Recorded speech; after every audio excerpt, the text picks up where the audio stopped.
Olá, boa tarde. Eu sou a aluna Ana Paula e o nosso grupo ficou com o tema Floresta Temperada.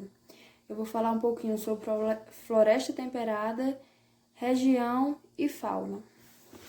As florestas temperadas ficam localizadas nas regiões de clima temperado da Terra, ou seja, em grande parte do oeste da América do Norte, por quase toda a Europa, no oeste da Ásia, Turquia, Geórgia, Azerbaijão e Irã, oeste da Ásia, Coreia, Japão e parte da China, na Austrália, na Nova Zelândia e no sul do Chile. Vou falar agora de fauna. As florestas temperadas decíduas exibem elevada diversidade de espécies com vegetação predominante. Árvore, por exemplo, carvalho, a faia, a nogueira, e uma fauna rica, constituída por mamíferos, diversos ursos, veados, esquilos, raposas, lebres, répteis, anfíbios, inúmeras aves e insetos. Agora minha colega vai dar continuidade. Boa tarde, eu sou a aluna Francisca Fernanda e vou falar um pouco sobre clima e flora. Clima. As florestas temperadas apresentam um clima temperado, com as 4 estações do ano bem definidas. O verão é quente e úmido, enquanto o inverno é frio e pode apresentar neve. Os índices de chuva variam de 75 a 100 cm ao ano. A decomposição das folhas que caem no inverno garante a riqueza de nutrientes do solo, o qual adquire uma coloração mais escura.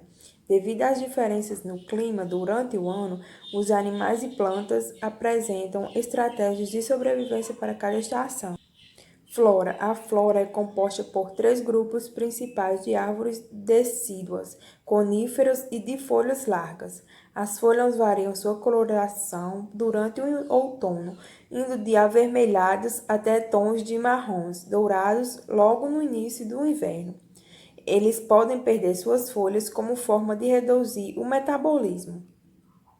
Entre os exemplos de árvores das florestas temperadas estão os bordos, carvalhos, castanheiros, faias e olmos. As árvores coníferas têm esse nome porque as sementes se desenvolvem em forma de cone. Essas árvores também são chamadas de sempre-viva, porque são verdes em todas as épocas do ano. São exemplos de árvores coníferas os abetos e cedros. Além das árvores, a cobertura vegetal também apresenta arbustos, plantas, arbéceas e rasteiras. E é isso, gente.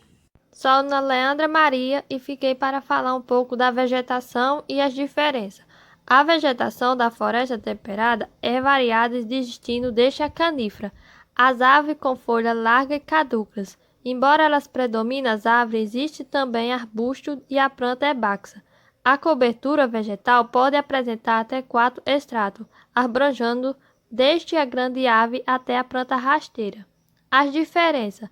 As florestas tropicais são mais diversificadas, possuem mais rios de formas diferentes, enquanto que as florestas temperadas são mais homogêneas e perdem as suas folhas durante o inverno que está adaptado ao clima mais gelado.